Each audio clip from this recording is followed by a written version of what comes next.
How much do you recommend saving from your earnings when you get your first job? Oh, okay. I guess we just sort of really talked about this. There's no one answer to this, right? Yeah.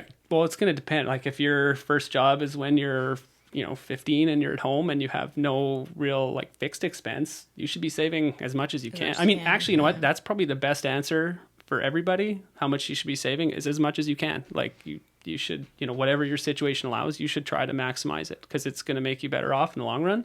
There is one rule, or not rule, sorry, like a rule of thumb called the 50-20-30 rule. So again, I said rule again, I meant rule of thumb. That's it.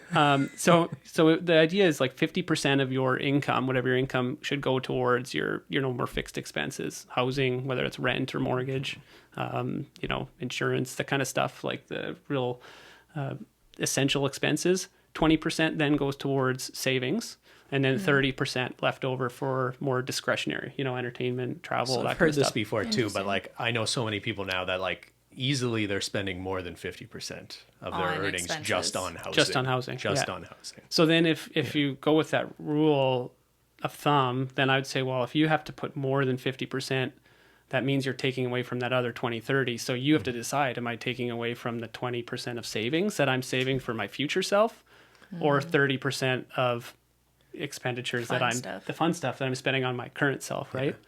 Yeah. And I there's get that. Christine and I, not to personalize this too much, but when we got our first jobs ever around the same age, I think we were 15? like 15-ish.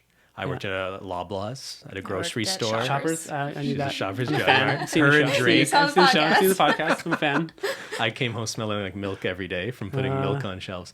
But like we had completely different. You saved your money All at of a it. young age. Because because I didn't have expenses to pay because my parents paid for my food in Right. my house. Sure. Their And mine, house. I guess mine did too. But my thinking was like, I don't need this money. Right. Everything I really need is taken care for me. So that was all fun money to me. No, Right. you gotta save. So Christine, who came out of high school Loaded. with, I'm just kidding. with, I'm like, with an but okay amount of money. Yeah, I was smart with Whereas my money. Yeah. I had a really good time, but didn't save like any of that money. Mm-hmm. And I feel like there's a healthy balance somewhere in between the two of us. I think, yeah. Because I had a great time. And sometimes when a young person's like suggesting to me like, oh, how should I save my money? Part of me wants to tell them like, you should enjoy yourself Yeah, too a for little sure. bit, Balance. Yeah. Can I say what I did for my first Yes. job? Tell Yeah, us, go yeah. ahead. I worked at a go-kart track. Best summer job ever. No Best job way. ever. Yeah. A couple years in high school. What was the hourly rate? Do you remember? Yeah, it was minimum wage, which when I was 16 was like $5.35 an hour. $5.35. Damn. Wow. Yeah. But could you buy milk for a nickel or something back then? Or I wouldn't know. You bought it from Ben? Yeah. you got it from the cow next door. Yeah, that's right. That is. But I mean, Were you always saving your money when you were younger? Or was it something you learned later? okay, I'll admit I did. I was a saver. Okay. And so I was more like you that way, but I still lived. And the problem is I think what most people would say about me when I was young was I was a bit of a mooch. So I would like we'd go out for coffee or whatever, like whatever we did when we were teenagers, and like I'd be like, I don't want to, and they'd be like, fine, come, I'll pay for you, because I always acted like I had no money. And I was the guy like Yeah, and so buying I things needed for friends all my like Ben who were like, oh that. yeah, come.